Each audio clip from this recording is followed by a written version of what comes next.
Во Владикавказ приехал известный писатель, общественный и политический деятель Захар Прилепин.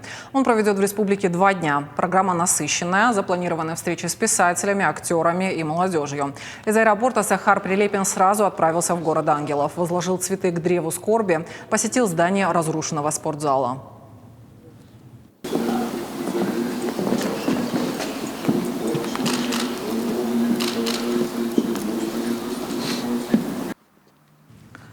С Осетией, как отметил Захар Прилепин, его связывает в том числе дружба с легендарным командиром добровольческого батальона «Пятнашка» Олегом Мамиевым.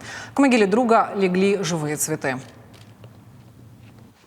С Олегом Мамиевым, с Мамаевым мы в одном полку служили, и на совещаниях друг напротив друга сидели. И было это совсем недавно, так в человеческой памяти это вообще позавчера просто. Я не буду себя выдавать за его товарища, но это, конечно же, всегда пронзает сердце, когда жмешь руку, а потом человек, вот он уже памятник, он уже память. Вот, поэтому такие родственные, пронзительные, очень острые ощущения. Уже в научной библиотеке Захар Прилепин встретился с коллегами, остинскими писателями и журналистами. Говорили о современной литературе, литературных предпочтениях и кумирах, о политике.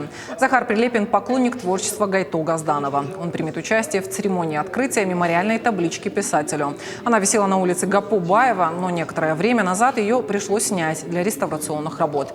Теперь ее вновь установят на прежнее место. Писатель также планирует посетить Русский театр, в котором в эти дни состоится премьера спектакля по произведению Гайто Газданова.